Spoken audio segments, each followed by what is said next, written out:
The Oklahoma Sooners looking to flip a Tennessee commit at defensive back. We'll talk about that and more on today's episode of Locked On Sooners. You are Locked On Sooners, your daily podcast on the Oklahoma Sooners, part of the Locked On Podcast Network, your team every day.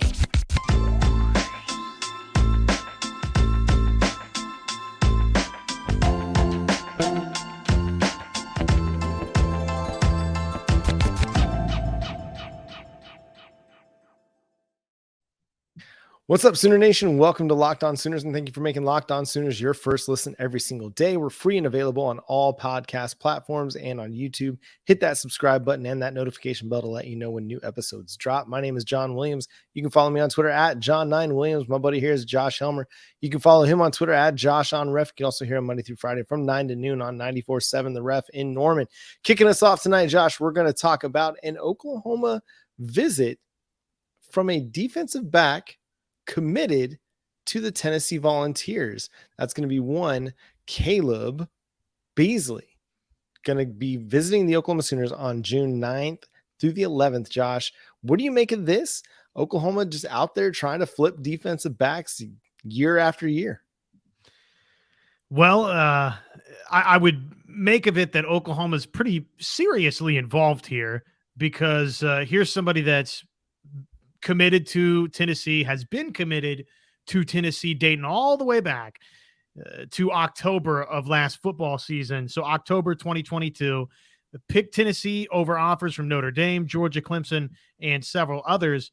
He's making this visit. Beasley is to Oklahoma. And, oh, by the way, he's got another visit planned for Notre Dame coming up in the football season, September 22nd. Also visited Notre Dame, I guess, back in April. So Notre Dame and Oklahoma, it feels like it's interestingly enough, right? Because those are a couple of two names that schools that were involved in Peyton Bowen late. So here they are, Notre Dame and Oklahoma again in the mix with Tennessee here. It sounds like those three, yeah, you'd have to say pretty seriously for OU along with Notre Dame. If you're taking an official visit, even while you're committed, I mean, John, there's at least something there. Yeah, and you're not going to doubt Oklahoma's ability to pull off this flip based on what they did with Peyton Bowen last year and their ability to recruit defensive backs over the last couple cycles. I mean, Jay Valai, Brandon Hall have done a tremendous job recruiting the position in the 2022-2023 cycles. So to me, anybody's available. If you're a 4 or 5 star prospect, I would not put it past Oklahoma to be able to get a flip. Now they've got a couple defensive backs in Jeremiah Newcomb and Jaden Hardy already committed to the class right now, but they're not stopping there. I mean, they took a big class in the 2023 cycle, but it wouldn't surprise me to see them go back to back in adding a significant number of defensive backs in this class. And if they can get Kaleb Beasley on campus, maybe that changes everything for him and his recruitment. I mean, we know what this staff is able to do in building relationships and selling kids on the soul mission. You read one, prospects thoughts on Oklahoma after another. And a lot of times it comes back to one of two things. It's the relationships, it's the family atmosphere, one of three things, or it's the soul mission. And a lot of that it kind of all ties in together. So, getting Kaleb Beasley on campus, this is a kid that's a consensus 4-star prospect across every major recruiting service. He's a top 200 prospect everywhere but Rivals. He's a top 25 cornerback in the class, and he's the number 1 prospect in Tennessee according to the On3 industry ranking or 247 Sports top 247 ranking. So a lot to like about the kid.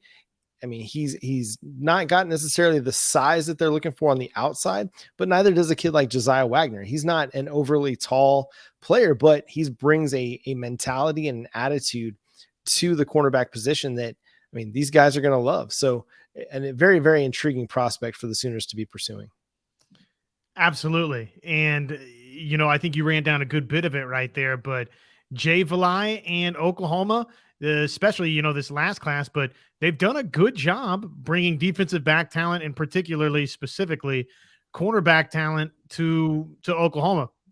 Safety, I know would be Peyton Bowen. So done a really nice job there. All of a sudden, Oklahoma is not that they haven't been necessarily in the past, but it feels like Oklahoma has some momentum on the recruiting trail in the defensive backfield with Brandon Hall, with Jay Valai, And here you go. Not going to count out Valai to be able to pull off this flip, John.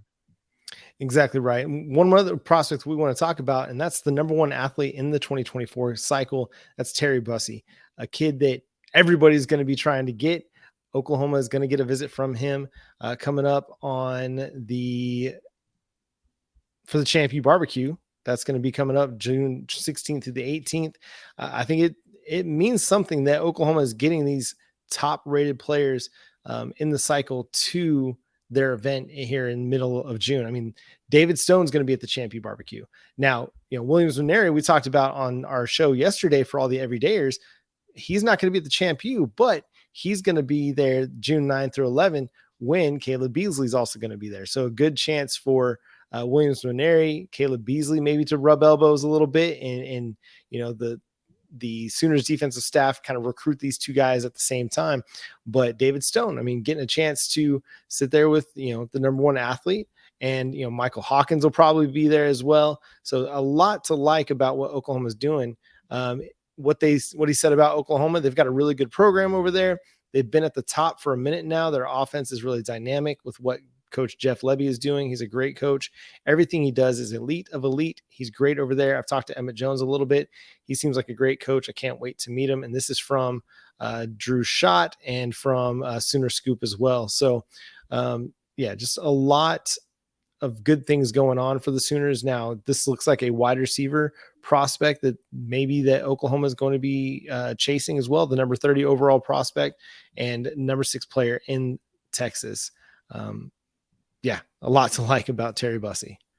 It feels like a name that hasn't really been on the radar for Oklahoma. No. This one haven't really been talking a lot about it, but all of a sudden you've got Bussey coming on campus for the ChampU BBQ, John, which when you're having the debate with, say, a Williams Nwaneri, is it a problem that he's not coming for the ChampU BBQ and he's coming the week before to visit Oklahoma? That tells me that for everybody else, it's a big deal. It's a legitimate, it's not a recruiting win until somebody's committed. And if somebody's committed, it's not totally a recruiting win until somebody signs.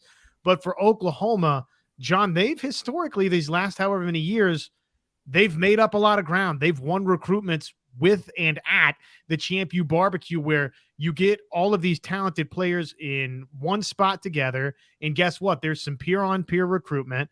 And all of a sudden, Terry Bussey sees this guy, sees that guy, and it's, hey, let's come to Oklahoma and build something special. So it's no small feat to me that Terry Bussey will be coming to Oklahoma for the ChampU BBQ, even though this is somebody that really wasn't on our radar. 24/7 Sports loves the kid, John. I'm looking at their rankings. They've got him as the number 15 overall player. 24/7 Sports does in the 24 class.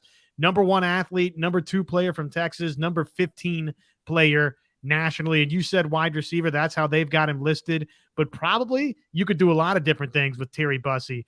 He plays quarterback, I guess, in high school, John, but has carried the football a bunch too. They've got him listed as a wide receiver, so probably not playing quarterback at the next level. But this is somebody that, just based on his athleticism, John, incredible athlete, could do a lot of different things, whether it's running back, wide receiver, a wide receiver that you move into the backfield a little bit. Seems like somebody that can do a lot of different things. Yeah, we'll continue to follow these recruitments as well as the next few weeks transpire. Oklahoma will have them on campus. Hopefully we'll get some updates on that when they come to Norman. Coming up next, we're going to talk about a trio of transfers that Oklahoma has hosted this past week and what it might mean for them. But first, let's talk to you about our friends over at FanDuel. Speaking of important trios, a trio of victories to start the Eastern Conference Finals, and it got interesting when there were a trio of defeats for Miami, but they do find a way into the NBA Finals. They'll meet the Denver Nuggets there, and that means it's time to make a fast break on over to FanDuel for the end of the NBA playoffs here, the NBA Finals. Oh, it all comes down to this, baby. Right now, new customers, no sweat, first bet up to $2,500. That's up, baby. No sweat, first bet up to $2,500. And there's no better place to bet on the NBA Finals action to get in on the playoff action. NHL 2, right? Stanley Cup Final. Here we go here. Vegas Golden Knights and the Florida Panthers somebody's getting their first Stanley Cup championship. No better place to get in on the playoff action than at America's #1 sportsbook, FanDuel.com/locked-on. A no sweat first bet up to $2,500. FanDuel.com/locked-on. FanDuel, an official sports betting partner of the NBA. Okay, something that will brighten your mood, less depressing than, say, the Dallas Stars going fishing, as our friends would say over the Turner crew. Trio of transfers visiting Oklahoma, John. Who do we need to know about here? And what is the big buzz on the transfer portal trail? It's not over, is it? It just continues on for Oklahoma. No, well, according to Randall Sweet of All Sooners, the Sooners hosted, in addition to Phillip Paea, who we talked about on yesterday's show for all the everydayers, a defensive tackle prospect from Utah State, definitely a one-tech nose tackle type defensive tackle prospect. They're also hosting former Tennessee defensive lineman DeJohn Terry, also spent a couple years at Kansas before spending 2 years with the Volunteers. Over the last 2 years with Tennessee, and this is, again, a one-tech defensive, nose tackle type, 6'4", 325, with the Volunteers over the last 2 seasons, 35 total tackles, 6 for loss, and 3 sacks. So a guy that really, has the size to be a big-time difference maker in DeJohn Terry that could come in and be a significant player for them right away, just based on the production. Again, 325-pound guys, they're not always creating a ton of, splash plays in the backfield, but he's got some, 6, tackles for loss over the last 2 seasons, 3 sacks. This is your guy that you're hoping is just going to occupy blockers so that guys like Danny Stutzman and Jaron Kanik, Dasan McCullough, and, your other defensive line mates, Ethan Downs and Ronald Bothroyd and, R. Mason Thomas. Always forget R. Mason Thomas's name. I'm sorry, R. Mason, every single time. That those guys can run freer because they don't have centers and guards splitting or getting to the second level to shield them off. Or those guys, those guards aren't able to pull to get to the outside because the 325-pound defensive tackle is holding them up. So this is a very, very intriguing potential add in the transfer portal for the Oklahoma Sooners with DeJohn Terry. Yeah, I would love to see Oklahoma add up front along its defensive line, particularly that interior of the defensive line. Feels like you and I, John, both feel pretty strongly that Isaiah Coe is somebody that's fairly dependable for Oklahoma. But that being said, maybe you or I and others don't necessarily or haven't been convinced yet that there's star power with Isaiah Coe or a Jordan Kelly. Maybe that develops this season. It's not unthinkable that somebody takes a big leap. We've seen good play in the past, and maybe now somebody's ready to turn that corner. But that being said, you'd love to stabilize and just continue to add a little bit of depth right there at defensive tackle. It's definitely a position. We know that obviously with Sears, Oklahoma's done a little bit of adding right there via the transfer portal, but more would be a welcome sight for Oklahoma. And then Josh Wallace, this is somebody that, Michigan, Iowa, there's multiple Big Ten schools that are in on this cornerback. So Josh Wallace is a name that's, really didn't hear a lot about the last month or so, but now this last week, it seems like has really, really started to pick up some steam in his transfer portal recruitment. And obviously Oklahoma right in the thick of things. Yeah, it's a very intriguing prospect. Spent 4 years at UMass, played a ton of snaps, over 2,000 snaps, according to Pro Football Focus, and, has decent grades based on their grading scale. You look at some of his just kind of receiving, statistics against, only allowed a completion on 55% of targets, only allowed 2 touchdowns last season, had 2 interceptions and 7 pass breakups. So, and allowed a passer rating of just 83.4. So to me, a pretty solid player. I'm not, looking at UMass's schedule. It's not necessarily a who's who. Their most difficult contest would be against Texas A&M late in the season. They had Tulane week 1. But he looks like he held his own in both contests. He gave up a touchdown to Texas A&M, but, didn't give one up against Tulane. So, just intriguing in the fact that so many, big time Power 5 programs are going after this kid. I think that means something. And you still have a bit of a quarterback question on the outside opposite of Woody Washington. We all like, Malachi Coleman. We like Josiah Wagner. We like Kendall Dolby, but they're unproven prospects right now. They're not somebody that you can have a safe floor with. And I know, we kind of expected guys to transfer out like a Jaden Davis, but at least with Jaden Davis, you knew the kind of floor that you had. Even if he wasn't ever going to be a star cornerback out there for the Sooners, you knew you had a pretty safe floor with him. Right now, you don't really know what you've got. You could have a really high ceiling one week and then a pretty low floor, which is kind of the case with freshmen sometimes, especially at a difficult position to play like cornerback. So bringing in a guy with 2,000 snaps to his collegiate profile, I think that can help them and really could only solidify that depth even further. And it's not shocking to see that these are the position groups, John, that Oklahoma's targeting, because guess what? As you beautifully explained right there, you lost Jaden Davis, and feel how you want to feel about Jaden Davis. He was in the mix to be a starter at Oklahoma for this coming season. So that was a substantial transfer portal loss to Miami. Now, obviously, he maybe there was a little bit of a difference of opinion on where Jaden Davis was going to play or help Oklahoma out at, and where Jaden Davis wanted to play. But neither here nor there. We know that Jaden Davis was, again, a factor for playing time for this Oklahoma team. OU wants some immediate cornerback help in the way of a Josh Wallace that can step right in and maybe help you. And then defensive line. We've probably talked that thing to death here, but OU could use a little bit of extra help, especially, interior defensive line guys. You just can't have enough of those guys. Offensive line, interior offensive linemen, interior defensive linemen. There's really nowhere on a football field where the attrition, the physicality of a season is probably going to wear on you quicker or more often than right there interior lines. So if you can add a couple of extra bodies, it'd be great for OU. Yeah, and I think they could take both of those guys and make them a part of their defensive line rotation. You still just need depth. Whether they are big-time starters for you, that'll be a question for training, for fall camp. But you got to have guys like, a DeJoun Terry and a Stephen Paea, who can just plug up the middle and make it really difficult for teams to run inside, which makes them more predictable, because if you're going to run, you got to run outside. Now, I got to correct myself. I said Malachi Coleman. I meant Makari Vickers.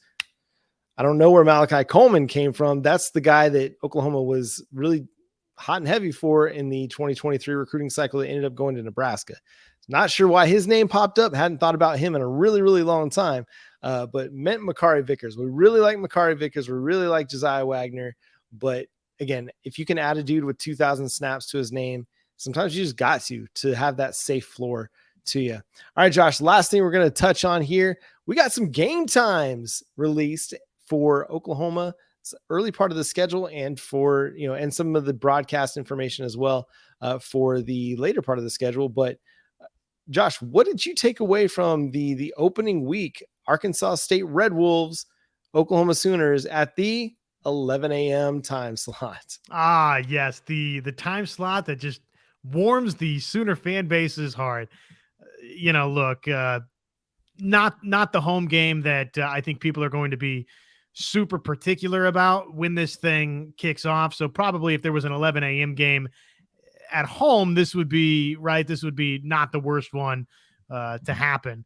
By now, you kind of go through. We've got the first three set up. I guess we're that third week Tulsa. You're trying to figure out, is it going to be ESPN or ESPN2? But 5:00, 5 p.m. for that second contest. It's an ESPN Plus game, which I think most OU fans now, not all, but a lot probably already have ESPN Plus. So whereas, the pay-per-view game in the past was, what are we going to do? Whose house are we going to? How are we going to navigate this pay-per-view game? Who's paying for it? What are we doing? This is probably less obnoxious or less I got to go out of my way than maybe years past, just because I think a lot of people have that ESPN Plus package now to to watch Oklahoma softball, to watch OU baseball, to watch some, basketball games here or there, or just a bunch of the different events that Sooner Vision package has been placed on ESPN Plus. So, probably from the pantheon of frustration, not super frustrating as maybe in years past. And then, of course, you got the final date that we know, which is the day after Thanksgiving. That Black Friday date versus TCU is an 11 o'clock kick on Fox. Yeah, you just knew that Fox was going to get one more 11 a.m. kickoff there for the Oklahoma Sooners. I feel like this is just, and I'm sure it's not, and it has nothing to do with it, but just one last time to host Oklahoma, one last time to have a big noon kickoff with the Sooners. And yeah, you throw the Sooners in there at the 11 a.m. slot just for posterity's sake against the Horned Frogs there. But yeah, I mean, it's interesting. And what's more fascinating on this is that OU Texas got slated for ABC. And I'm wondering, Fox, what's up with that one? But maybe it's just was ABC's turn. Maybe it was, Fox had something else that they were going to, have for that weekend that they wanted instead. Who knows what kind of horses were being traded along the lines to get the schedule the way it was. But I just thought that was very interesting. And, potentially looking at, what could be an afternoon time slot, since it won't be on Fox, won't have to be a part of that big noon kickoff. So it won't be the 11 a.m. game, or it could still be an 11 a.m. game, but ABC could choose to put it at the 3 o'clock, 2:30 kickoff start, which would be kind of fun too. Yeah, I would imagine probably it'll be at 2:30. I would think it's been an 11 a.m. game every year since 2017, excuse me. That's the last time it was 2:30, but I don't know. I would think that it'll probably be that time slot. It'll be one of the two, right? It'll be 11 or 2:30. And, that game, it's probably not the worst thing either way. And, for folks that are going to be there, they might almost prefer it to be. That's like the one game you would like to be at 11 a.m. just because when it's 2:30, man, I don't know how many. Have you been to an OU Texas game before? No, I have not. My wife has several times, but I have not. Well, the reason I say that is about 2:30 in the Cotton Bowl, typically it's scorching hot. So, 11 a.m. it's I'm not saying it's cool typically at the Cotton Bowl, but man, you start getting into that middle third quarter and into the fourth quarter. You've been out there baking in the sun. You do that, but it's OU Texas, so everybody will be fine, right? Everybody, that's the one game, no big deal. We'll find it, but probably not going to hurt people's feelings too much if it's the earlier game. So long as you make positive choices on a Friday night, that is. That's right. OU Texas, tank top, sunscreen. Get your fisherman hat out there, and you'll be good to go. So I just thought it's fun that we get these game times already. And then, of course, we'll hear more announcements down the road within anywhere from 6 to 12 days out about the rest of the schedule. Any kind of hopes that you might have for, say, Oklahoma versus Oklahoma State in Bedlam that first week in November? Do you want that to be a night game in Stillwater again? Or are you kind of hoping that's more of a daytime kickoff? I think middle afternoon, if we're saying from an OU fan's perspective, what's most advantageous for OU, okay, probably middle of the afternoon would be better. That time of year, I don't think it's ever affected Oklahoma, those November, December type games. I mean, OU plays well, it seems like, in bad conditions weather-wise. Hasn't, that part I don't worry about. Oh, it's going to be warmer versus it's going to be really frosty later that night. I just think of, less time, as one famous man, Bob Stoops, would say, less time for those in Stilly to get charged up for said Bedlam game. But then, as just a viewer, it feels like it should be a primetime kick, right? I mean, I think it's probably, I could make an argument that for all of those reasons that maybe it's not quite as raucous. But then again, I mean, it's the final Bedlam game. There's going to be so much venom for that. So, yeah, I just – and it's going to be primetime, okay? There's no way that game won't be primetime. So there's, the idea, should it be an afternoon game? Should it be it will be a primetime game. Yeah, I kind of tend to think that that's also going to be the case because there's just too much buildup to the game. And then to have a whole Saturday to continue to build up to the kickoff, I mean, that's a broadcast company's dream right there, to be able to spend all day teasing the final Bedlam game. That would just be gold for them. So any other thoughts on the schedule release, Josh, before we get out of here? Not necessarily. I mean, I don't know that anything is, particularly blows you away from what you've seen so far of the schedule release. Can't wait to find out what the rest of those puzzle pieces look like. But I guess for the rest of it, it'll probably be the 12 6-day windows. And for Oklahoma, it typically comes down to that. We're going to wait until the final moment before we announce when Oklahoma's kicking off. That's right. I do find the 5 o'clock kickoff to be a little bit weird, especially against a team like SMU, but I don't know. That's just weird. ESPN Plus, you can do weird things on ESPN Plus. That's right. That's right. I wonder the other fascinating thing about that would be who we get on the play-by-play and and the color commentary. Will it be like an Oklahoma crew that does the play-by-play for that, with a Teddy and Gabe and Toby Rowland doing the play-by-play, or will they bring somebody else in from ESPN Plus to do that? Because I know Toby will be doing the radio broadcast. So will they just look to double dip and have him do both? I don't know, but just something to keep an eye on for fun. They could simulcast it. I doubt that they go that route, but even if you kind of keep somebody from Sooner Vision to do the game, I mean, Chad McKee would be an easy TV ESPN Plus selection there. I mean, that would be a natural fit if you're not going to simulcast that broadcast. But yeah, that's interesting. I hadn't even thought about that idea. Yeah. Oh, I know. So back in the day, the Stars, and they might still do this, I'm just out of the radio market, but the Stars would simulcast their, broadcasts on TV and radio for their NHL games. So anyway, just something interesting, because Toby is the voice of Oklahoma football, and to have that on the big screen as well would be kind of fun as well. Cause I know a lot of people like to just tune into Toby for the play-by-play and that broadcast crew on the radio side, even though they can hear whoever they've got on the TV side. But that's going to do it for today's episode of Locked On Sooners. Thanks so much for tuning in and being a part of the show. Subscribe to the show wherever you get your podcasts. Again, we're free and available on all platforms and on YouTube. Hit that notification bell over there to let you know when new episodes drop. He's Josh Helmer. Follow him on Twitter at JoshOnRef. I'm John Williams. You can follow me on Twitter at John9Williams. And we can't wait to talk to you next time. Boomer Sooner.